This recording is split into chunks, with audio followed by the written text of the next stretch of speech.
उम्मीद पर दुनिया कायम है। मेरे या आपके लिए सिर्फ एक कहावत हो सकती है, लेकिन कुछ ऐसे लोग हैं जो इस उम्मीद की बदौलत ही अपनी ज़िंदगी जी रहे हैं और कुछ ऐसे लोग मिसाल बनकर खड़े हो जाते हैं। मेरे साथ ऐसी ही शख्सियत आज मौजूद है। उनके पास ना तो 25 घंटे है और ना ही कोई कुदरती इनायत या कुछ अनोखी शक्ति। उन्होंने सिर्फ अपनी ज़िद्दी और अपने जुनूनी जो नेचर होता है ना, उसके कारण उन्होंने इस मुकाम को हासिल कर लिया है कि आज उन्हें लोग अपनी प्रेरणा समझ रहे हैं।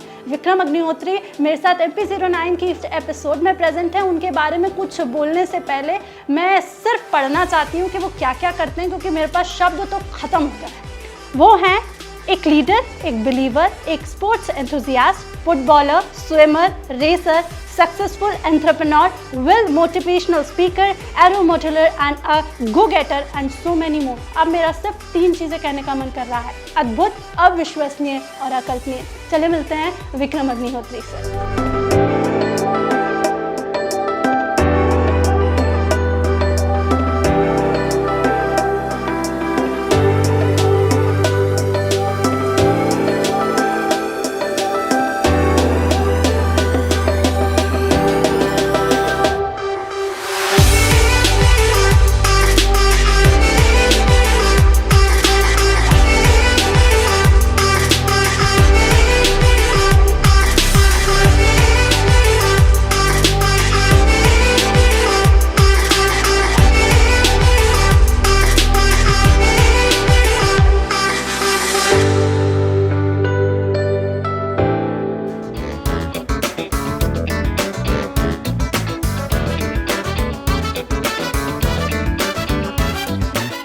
वेलकम सर, कैसे हैं आप? मैं बिल्कुल ठीक हूँ, fine. Sir, Indore talk MP09 की एक सीरीज़ लेकर आया है और इसमें स्पेशल जो लोग होते हैं उनके बारे में बात करते हैं, जो ऐसे लोग होते हैं जो ऐसा कुछ करते हैं जो आम लोग सोच के भी नहीं कर सकते।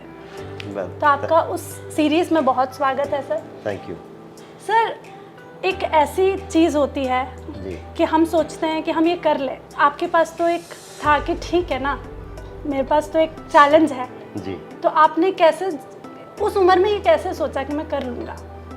देखिए, ये मेरे साथ ये जो हादसा है, आई बेसिकली पहली बात मैं आपके दर्शकों को बताना चाहूँगा कि भाई 7 साल की उम्र तक मैं जैसे सब साधारण बच्चे होते हैं, तो मेरा भी जो बचपन है वॉज वेरी नॉर्मल था। But at the age of 7, जब मैं 7 साल का था, तो मैं एक high tension wire electrical accident मेरे साथ हो गया था, जिसमें मेरे दोनों हाथ जल गए थे। तो बेसिकली उस समय मैं 7 साल का था। तो I think at the age of 7 जब हम 7 साल के होते, तो आई थिंक हमारे पेरेंट्स पे हम पूरी तरह से निर्भर रहते। तो मैं पहली बात तो सारा श्रेय जो है वो अपने माँ बाप को, मेरी फैमिली को, मतलब और ख़ासकर जो मेरी माता श्री थी, मैं उनको सारा श्रेय देना चाहूँगा। मेरे जो भी यू कैन से अचीवमेंट्स के लिए, या मेरे अंदर जो आप जज्बा देख रहे हैं, वो सब आई थिंक वो नहीं होते तो नहीं होता। तो एंड ऑफ कोर्स एक अच्छी शुरुआत मिल जाए और एक वो मोमेंटम बन जाता है, तो नेचुरली जीवन जो है फिर बहुत सरल हो जाता है। तो again I would like to मतलब स्ट्रेस कि मेरे पेरेंट्स को ही मैं अपना बोलते ना कि सारे अचीवमेंट्स के लिए, मतलब जो बोलते हैं ना, मैं उनको ही सारा श्रेय देना चाहूँगा। एंड नेचुरली फिर क्या होता है कि जैसे जैसे आप फिर इस चैलेंज को एक्सेप्ट कर लेते हैं। जैसे नेचुरली मुझे अभी भी याद है कि जैसे मेरे जो मदर हैं, फादर हैं, उनने जैसे एक्सीडेंट के बाद जब मेरा एम्पुटेशन हुआ, मेरे जब दोनों हाथ जब काटने की स्टेज आई और फिर ऑपरेशन हुआ, तो उसके बाद जब मैं होश में आया, तो मेरे पेरेंट्स वहाँ मेरे साथ रूम में थे। तो उनने बार बार मुझे यही बात करी कि भाई डिसेबिलिटी जो एक चीज़ है, ये एक मानसिक सोच है, मतलब it's a state of mind. मतलब अगर तुम खुद को अगर सक्षम समझते हो, तो फिर कोई भी सपना हो या कोई भी कार्य हो, वो असंभव नहीं होता है। यू नो, बेसिकली जो आप बात कर रहे थे उम्मीद की, तो नेचुरली जो एक 2 चीज़ें आई थिंक जो पेरेंट्स अपने बच्चों को दे सकती हैं, वो एक तो है मोहब्बत, प्यार, और दूसरा होता है उम्मीद। यू नो कि भाई सब ठीक हो जाएगा, मतलब चिंता मत करो। तो आई थिंक मेरे लिए वो उनके शब्द जो थे, वो उनने एक बोलते ना, एक संजीवनी बूटी या कहे एक बहुत एक मंत्रा था वो, कि भाई जीवन कैसे जीना है। और यही था कि भाई तुम कुछ भी कर सकते हो as long as you have belief in yourself and थोड़ी मेहनत ज़्यादा करनी पड़ेगी। तो नेचुरली हमने मेहनत बहुत करी है एंड उसी का आई थिंक ये नतीजा है कि आज हम बिल्कुल, यहाँ। आज मेहनत आपकी बिल्कुल दिख रही है, सबको दिख रही है, ऐसा नहीं हमें, बहुत लोगों को आपकी मेहनत दिख रही है। सर, एक लेवल आता है जब इंसान सोचने लगता है कि बस अब रहने देते हैं, क्योंकि फेलियर्स बहुत आए होंगे। हम लोग, जैसे मुझे खुद जब फेलियर आते हैं ना, तो मैं रॉक बॉटम हिट कर जाती हूँ ना, गो टू स्लीप, और फिर सोचती हूँ कि नहीं करना है, कुछ नहीं करना है। मैं बहुत खुश हूँ कि आपने ये सवाल पूछा है, बिकॉज नेचुरली देखिए 44 साल हो गए एक्सीडेंट को, तो इस 44 साल में बहुत सारे चैलेंजेस आए थे एंड बहुत सारे नेचुरली फेलियर्स को भी फेस करना पड़ा। बिल्कुल। बट अगेन वही वाली बात आती है कि अगर आप फेलियर्स को भी एक्सेप्ट कर लो, जैसे सक्सेस और फेलियर एक सिक्के के दो पहलू हैं।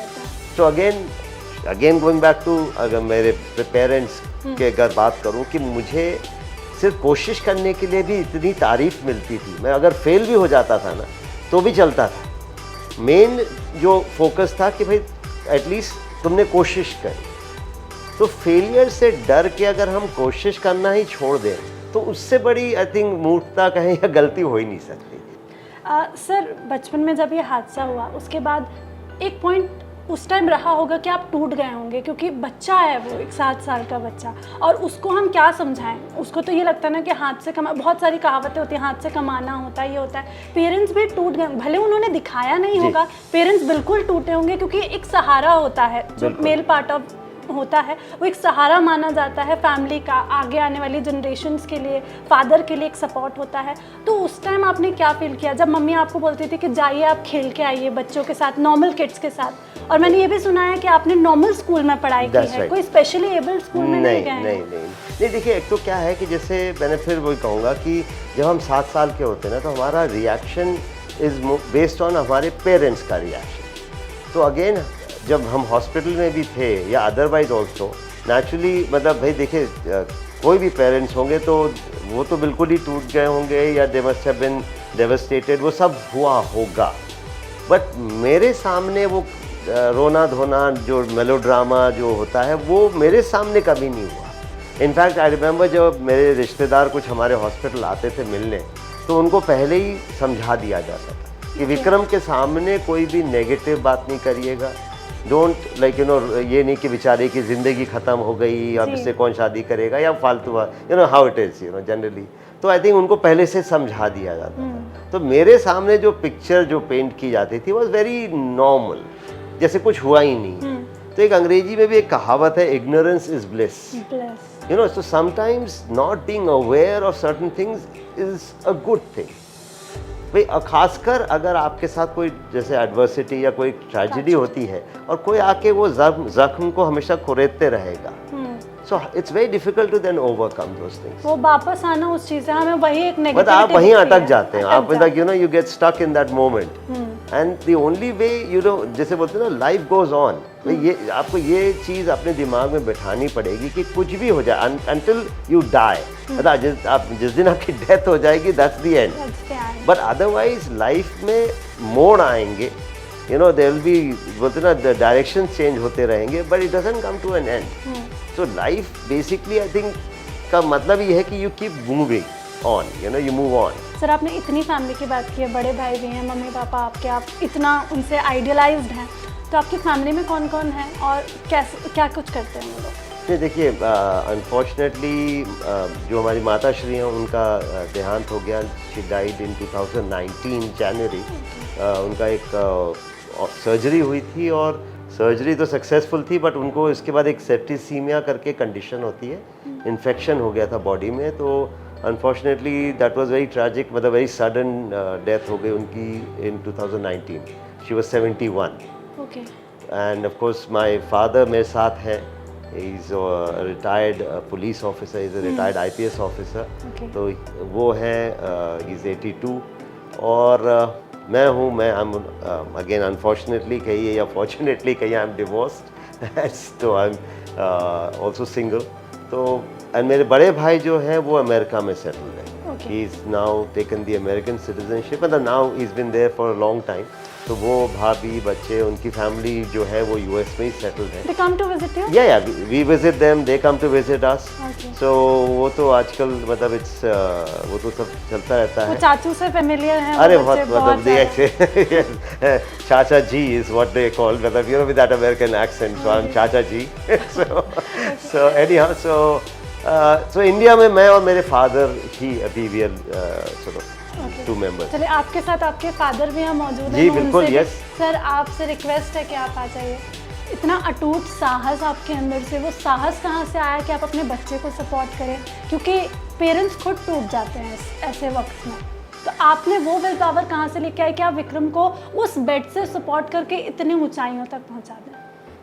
ये सवाल का जवाब देना बहुत मुश्किल है वैसे तो, क्योंकि नॉर्मली पेरेंट्स के साथ किसी के भी साथ इतना, लेकिन चूंकि मेरा एक सर्विस बैकग्राउंड जो था वो उसके चलते मुझे एक अंदर से स्ट्रेंथ मिलती थी। ट्रेनिंग जो हुई थी हमारी, उसके बाद जो इंसिडेंट्स हो जाते थे, कहीं लॉ एंड ऑर्डर सिचुएशन हो रही है तो उसमें अगर हम घबरा के और छोड़ के भाग जाएं तो दैट वाज नॉट पॉसिबल। सो इसलिए धीरे धीरे 7-8 साल सर्विस के होने के बाद जी, that self confidence came automatically. इसलिए हमारे लिए ये जो बड़ा भारी एक सेटबैक हुआ फैमिली का, that was a big setback no doubt, उसमें कोई दो राय नहीं है। लेकिन ये था कि ये अभी 7 साल के हैं और हमने और वाइफ ने दोनों ये बात कही कि इसको हम ज़रूर ऐसा बनाएंगे इस बच्चे को कि उसमें किसी भी तरह की हीन भावना ना हो। एक रिलेटिव्स वाला भी पॉइंट ऑफ व्यू आ जाता है कि पेरेंट्स को तब लगने लग जाता है जब रिलेटिव्स आके बोलने लगते हैं कि आपका बेटा ऐसा, तो आपको वो नहीं, पॉइंट वो वक्त तब तक नहीं आया था, और उसके बाद तो जो वक्त पेरेंट्स रिलेटिव्स का आया तब तक तो ये कूदने कादने लगे थे, खूब मजबूत हो चुके सर जर्मनी नहीं तो हॉस्पिटल में तो जो आते थे उनको मिलने ही नहीं दिया जाता था, और ज़्यादा लोग इतने सब लोग तो पहुंच नहीं पाते थे। तो मैं भी मेरे उस वक्त तक जो चाचा थे और हमारी शायद बुआ थी, वो बस वही 2 एल्डर्स थे हमारी फैमिली में उस वक्त। हमारी दादी और वो सब जा चुके थे। सर सर ने तो बता दिया वो एक नॉर्मल स्कूल में पढ़े हैं। जर्मनी जाने का फैसला सर का खुद का था या फिर नहीं आपने सब, उनको- उसमें बहुत सारी चीज़ें हैं।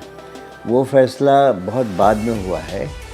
क्या हुआ कि ये हमारी वाइफ इस बात से बहुत कोशिश में रहती थी कि कहाँ रिहैबिलिटेशन का सबसे बेहतर अरेंजमेंट कहाँ होगा। रिहैबिलिटेशन का मतलब यही होता है कि जो आज आप इनको देख रहे हैं, बिल्कुल ही इज़ फुल्ली रिहैबिलिटेटेड।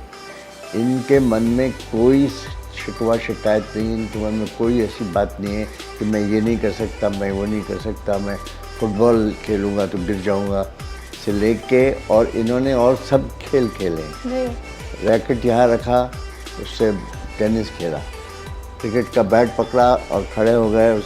तो इस तरह की हिम्मत इनमें ऑलरेडी थी। तो रिलेटिव्स का तो आना जाना उस वक्त बहुत कम था।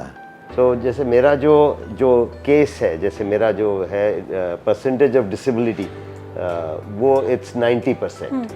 सो मैंने एक बार डॉक्टर से पूछा था, what do you mean by 90% disable, मतलब मैं क्या 10% ही काम कर सकता हूँ क्या? सो बेसिकली उनका ये कहना था कि भाई नेचुरली आपके क्योंकि दोनों हाथ जिस लिमिट तक नहीं है, तो अगर वो होते तो 90% हाथ का काम और आप कर लेते, मतलब इन द सेंस कि 90% only talking about the hands, not your से माइंड और योर लेग्स, या और कोई डिसेबिलिटी को नहीं रिलेट करता है कि नेचुरली अगर हाथ होते तो आप 100% काम कर रहे होते, और अभी हाथ क्योंकि अब जितना है तो ओनली यू कैन से 10%। जैसे अब शोल्डर है मेरे पास, तो जैसे पापा ने बताया कि मैं टेनिस रैकेट है या क्रिकेट बैट है या कोई भी चीज़ पकड़नी हो तो मैं जैसे ये लेफ्ट शोल्डर पे पकड़ता हूँ। तो इट बिकम, तो इन अ वे आई कैन स्टिल डू, मतलब मैं कुछ कार्य अभी भी कर सकता हूँ इन हाथों सर से। आप कुछ क्या बहुत सारे कार्य कर रहे हैं। दैट इज ट्रू, वो जो आप बोलते हैं बिल्कुल सही है, but what I was explaining was what 90% disability मेंट। तो नेचुरली इन माय केस जो डॉक्टर्स थे आर्टिफिशियल लिम्स के लिए हम जहाँ गए, उनने पहले ही हमको थोड़ा सा ये प्रिपेयर कर दिया था कि डोंट एक्सपेक्ट मिरेकल। ये नहीं होगा कि आपने हाथ लगा लिए तो बस उसके बाद तो जैसे हम पिक्चरों में देखते हैं बायोनिक आर्म टाइप का कि गाड़ी उठा ली या ऐसा कुछ कर लिया। तो इन अ वे मतलब बेसिकली इट डिपेंड्स ऑन जो कितना ओरिजिनल जो हाथ या अंग, जैसे अगर आपका बिलो एल्बो है, अगर आपके पास कोहनी है तो नेचुरली एक कोहनी का मूवमेंट और आपको शोल्डर का मूवमेंट मिल जाता है। जी। कोहनी के ऊपर चला जाता है तो नेचुरली फिर एक कोहनी का मूवमेंट मिस हो गया और फिर नीचे रिस्ट तो है ही है। So basically it all depends कि आपके पास ओरिजिनल कितना है। तो नेचुरली मेरा केस ऐसा था कि डॉक्टर्स ने पहले ही कह दिया था कि भाई you have to train yourself to use, जैसे आपके नेचुरली पाँव है और भी जैसे क्या होता है इट्स वही वाली बात है कि एक बार शुरुआत होती है वो तो सोच चलता ही के, रहता है। तो फिर उसका देख इट बिकम्स अ हैबिट। जैसे अब अगेन आज की डेट में बात करूँ, ये अपने जो फ़ोन्स हैं ये सब टच फ़ोन्स हैं, तो जब टच ही क्रिएट करना है तो आपकी नाक जो है is a very good pointer, face के सामने ही है और मतलब you don't have to bend much. अगर तो मैं जैसे नाक से फ़ोन डायल करना हो, मैसेज टाइप करना है, वो भी कर लेता हूँ। So it's just it becomes a habit. Okay, तो ये सब काम हो गया। आर्टिफिशियल वाला क्वेश्चन मेरा होने वाला था पर आपने आंसर दे दिया है, जी। तो मैं पूछूंगी नहीं अब। अब इच्छा शक्ति, एक आखिरी सवाल, उसके बाद मेरे जी, पास आपके जी। लिए क्विज है। ओके इच्छा शक्ति जो आपके अंदर है जी, वो कैसे मजबूत रहती है? बुक्स पढ़ना या फिर कुछ Yeah. मोटिवेशनल देखना, इतने सारे काम, motivational speaker, racer, swimmer, go getter, VIL, पता नहीं क्या क्या। नहीं देखिए क्या है, I think basically I like to, मतलब मैं अपने आप को पॉजिटिव चीज़ों से ऑक्यूपाइड रखना चाहता हूँ, रखता हूँ।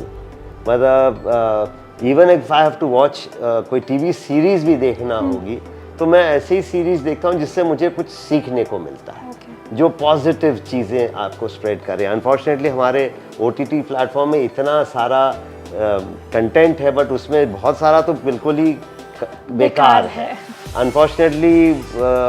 तो जैसे बोलते थे कि you are what you eat, वैसे आई फील कि you are what you watch also. तो मैं एक तो ऐसे प्रोग्राम्स ही देखना चाहता हूँ, knowledge but I think coming from a service class background, तो नेचुरली हमारे यहाँ एजुकेशन की जो वैल्यू होती है वो हमको शुरू से हमारे दिमाग में थी। Then of course as growing up, जैसे जनरल नॉलेज क्विज़ेस हैं, हम लोग बॉर्नवीटा क्विज कॉन्टेस्ट पहले एक आता था टीवी पे, वो देखते थे। तो एक आदत सी पड़ गई है कि भाई कहीं से भी जो भी जनरल नॉलेज मिले। सो व्हाट, जैसे अगेन आई वुड लाइक, जैसे एक्सीडेंट के बाद पेरेंट्स ने मुझे सॉर्ट ऑफ मोटिवेट किया कि स्विमिंग सीखो। सो जैसे मैंने एक्सीडेंट के बाद स्विमिंग सीखी, फिर हमारी बिल्डिंग में बच्चे स्केटिंग करते थे तो मैंने उनके साथ स्केटिंग भी सीख ली, फिर फुटबॉल भी खेला। तो एक प्रकार से I would call these activities, जैसे एक मकसद जीवन को चाहिए होता है, वो मिल गया। एंड मकसद का ये मतलब नहीं है कि मैं कौन हूँ और मैं फिलोसॉफिकल वे में, anything that keeps you occupied and makes you happy, जिससे आपको खुशी मिले, वो I think qualifies as a मकसद।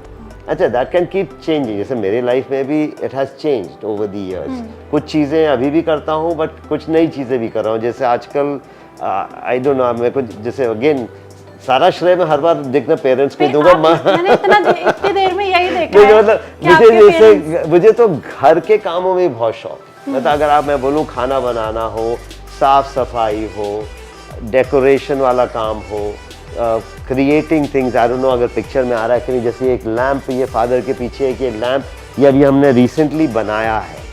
मतलब this is been made It is from waste material? You can say that, because ये नीचे एक शेल है, ये एक टैंक जो ना आर्मी का टैंक होता है, तो ये एक ब्रास का शेल हमारे परिवार में चल रहा है सिंस 71 वॉर। Okay. बस खाली शेल। तो कई लोग क्या करते हैं, हम खाली शेल में कुछ ऐसी, जैसे ये घास मैंने डेकोरेट करी है, कुछ भी ऐसा डाल देते हैं। तो ऐसे दिमाग में आया कि इसको क्यों नहीं लैंप बना जाए। तो ये जो घर का डेकोरेशन ये काफी हद तक यस, वाह, सारे लेडीज के पर्सेस हैं, पर्सेस, ओके। और ये सारे बैग्स जो हैं ये मदर ने अपने हैंड एम्ब्रॉयडरी करी है। This is like Mughal time का मुझे कुछ लग रहा था, but I was not sure about this this. Is 1991 92 में मदर ने बैठ के जैसे शुरुआत तो वो ऐसी होती थी कि एक बनाते हैं, फिर उनका 2 हुआ, ऐसे करके she made 70 bags. Oh like इसमें कोसा एंड सिल्क का जैसे बैकग्राउंड है, तो उन्हें सब बनाए। फिर ये हुआ कि एग्जीबिशन में she wanted to like sell them, और उनके फ्रेंड्स भी जैसे होते हैं फ्रेंड्स कि हमको दे दो, हमको दे दो, यू नो। तो एनी हाउ, तो हम पापा ने, हमने उनको यही बोला यार इतना मेहनत की है कि इसकी value you will never get, but this is priceless one. Yes, तो हमने उनको ये ना तो बेचने दिया, ना फिर किसी को गिफ्ट करने दिया। So just frame it and let us see. So after mother passed away, तो ऐसी थॉट आया कि ये चीजें अंदर बंद थी एक सूटकेस में। तो उसको हम इसका कुछ करना चाहिए। तो ऐसी दिमाग में आया कि let's make a collage out of it, या कुछ इसका एक बनाया जाए। That's great. तो इसको फिर निकाल के एक पलंग पे, because there all different sizes different shapes, तो उसको अरेंज कैसे करेंगे। So finally I manage to get it in this format, और वही 2 पैनल साइड पे ले लिए, बिकॉज उनके शेप्स अलग थे, पर एम्ब्रॉयडरी इतनी खास थी कि उनको छोड़ नहीं सकते थे। तो ऐसे करके ये जो एक, and it is unique. Sir अब ये तो सीरियस टॉपिक्स हो गए, बात कर ली हमने, अब हम आपका जेनजी नॉलेज टेस्ट करेंगे। जेनजी नॉलेज जो अभी की जनरेशन है 91 के I get it. बाद, यू आर मिलेनियल, हम लोग जेनजीज हैं। क्विज पहला क्वेश्चन है मेरा जी। मैं आपको कुछ फ्रेज दूंगी अरे यार, और आपको उसका मीनिंग बताना है, जस्ट मीनिंग बताना है, अच्छा। नो सेंटेंस फॉर्मिंग ठीक, nothing. okay, okay, sure. So first is let's get this bread. What is the meaning? Let's get this bread. Bread. I think simple है कि डबल रोटी लेके आ जाते हैं, मतलब लेट्स गेट दिस ब्रेड, और क्या? One more try. Let's get this bread. I have never come across that Okay, statement. that means let's make money. Oh my, according to whom? I mean, bunch of anyhow. But अच्छा है, this knowledge. I mean, This so is let's get some bread. Let's get some bread. मतलब Okay. let's make some money. Let's make some money. Good If idea. we do a collab Good. in business, that I'll say you that let's make the money. Good. I think we're gonna fail miserably in this test. Okay. Next is stop the cap. Stop the cap. Yes. It's not stop the cab. It's stop the cap.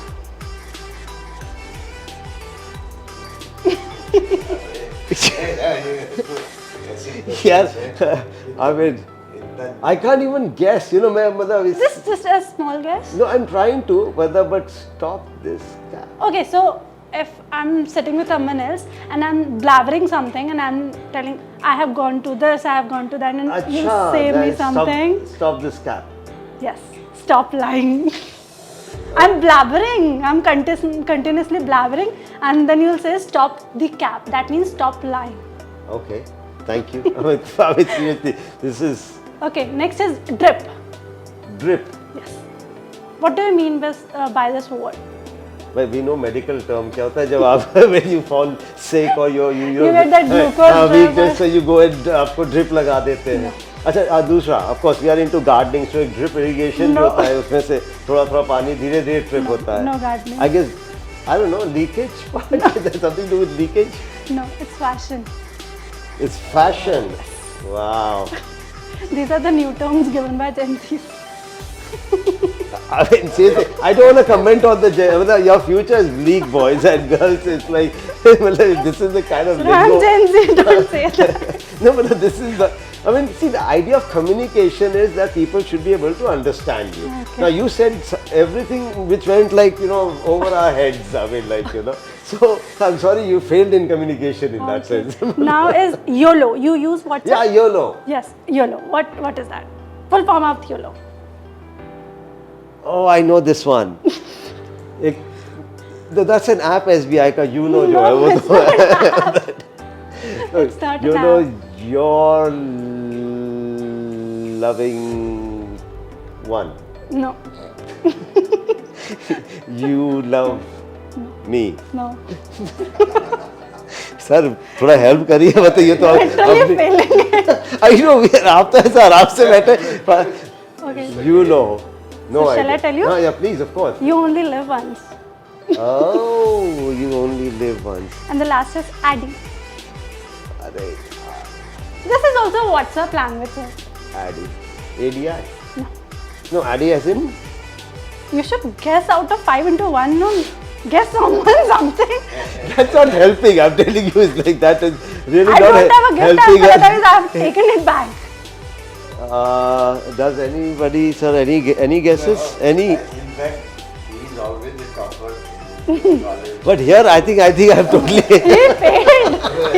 He failed and he nailed it. Oh my God! I think we need to spend more time together. Then maybe I'll pick up these. Okay, these so that things. is address. Give me your ID. Oh, Oh, nice. We should spoke you before that and should tell you I that. think you should have done that, please. I mean, this is making me look very these are bad. things on the slide. You are asking as a girl, if I must say. No. Give me your address. Is Addy. something- Yes, give me your ID. Addy. Yeah, जरूर जरूर ये तो Now, फट से दे देगा आपका बिल्कुल. अब आप नेल कर चुके. Yes, अब sorry. आप नेल कर चुके हैं फेल Yeah. होने में. Thank you. You know, this is one failure. I like I said, I'm happy. It's like, You got 0 because out see, of 5. no, excuse me. The problem is if I use this Language. lingo, Yes, this lingo. language in my social circle. Even they will look at me and they'll be like, "What's wrong with you?" You I go mean, on. you know, because they will be like, "Why are you acting so funny? What are you trying to prove? You know, you're 51 years of age." You know, so I'm sorry. Actually, when it comes to the Gen X, they run away from us like plague or something. Hey, uncle करके भाग जाते हैं. Okay. So हमारे पास कोई आता ही नहीं है. हम क्या करें? Anyhow. चलिए सर, एक रैपिड फायर है. ये तो आपका जेनजी वाला हो गया. अब रैपिड फायर में आपको आंसर देना है. मेरा क्वेश्चन, आपका आंसर. ठीक. ठीक है. So first question, one sentence to every person on this earth right now, if they are listening to you. 7.5 billion people. I don't know. Be happy. Be happy. Just Yes, okay. just happiness. Yes. Happy. Favorite food? Favorite food would be Italian food. Okay. Favorite place? Favorite place will be again Italy. I don't know. I love Italian food, Italian people. Everything Italian is. Favorite series? Favorite series. TV series. It's called Yellowstone. Okay. It's based on a ranch in the U.S. It's the actor is Kevin Costner, one of my all-time favorites. So it's one of my definitely my favorite. Favorite TV series. footballer? You play football. My favorite footballer would definitely be Mo Salah. Okay. Mohamed Salah, yes, because I support Liverpool and I think Salah is a magician. Okay. So you are giving a choice. Yes. If you want to drop your license or the willpower, you have to do everything in this world. You have to drop one thing. One thing. Your license, which you got, and you're the first license holder. No, I without guess one. the attitude has to be there. See, license. You have to, no, you have to drop one thing. You have So to, license, of course, because I won't drop my willpower or the attitude towards life. You know, that is, I can't drop that to begin with. It's like, integral part of me. Okay. And if, I have the confidence, if not the license, I'll have something bigger, better, something nicer. Okay. One word you'll say when you are in trouble, but there are two choices. One, when you are Gen Z, मतलब आप 93 वाले हो और एक old age वाले हो, तो दोनों में आप क्या बोलते हैं? अगर आप Gen Z वाले हो तो आप क्या बोलते हैं और आप पुराने वाले हो तो क्या बोलते हैं? जब आप ट्रैवल में हो, कोई एक शब्द. No, I guess for both, I would say just cry for help. This is ask for some help or. I say shit. What happened? No. I think that is what I feel, that whenever you're in trouble, I think one should not try to be too brave and I can handle it on my own. I mean, I think that's when you really need to call upon your friends and your family and solicit their support and that suddenly you'll feel very strong. You're not alone. You're not alone kind. One word for me. One word for you is very energetic, very sort of animated, very Gen Z. And well, I'm leading to travel. Okay. So the last question, one message for the teenagers which are upcoming generations. Second is for parents. Two messages. No, I think for To the youngsters, I guess for the youngsters, I think one needs to be more grateful to begin with. You need to start recognizing all the good things that are आपके जो आसपास इतनी सारी अच्छी चीज़ें और you are actually so fortunate to be living in these times. With so I guess थोड़ा सा we need to be more grateful.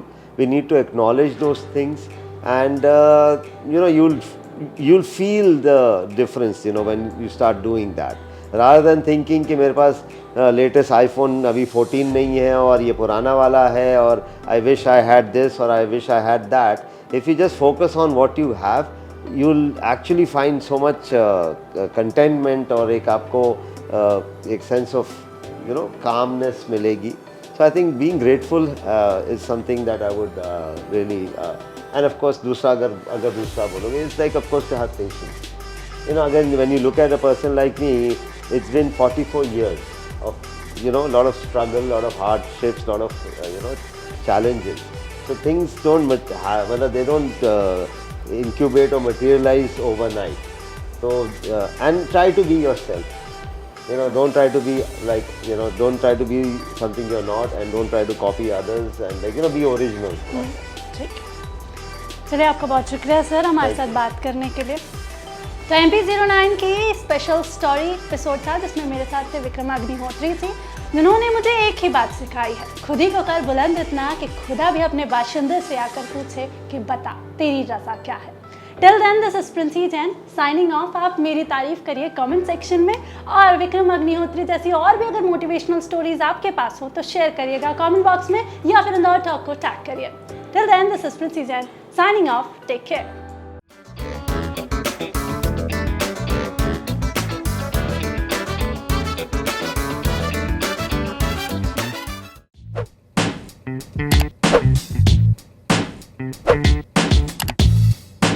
Thank you.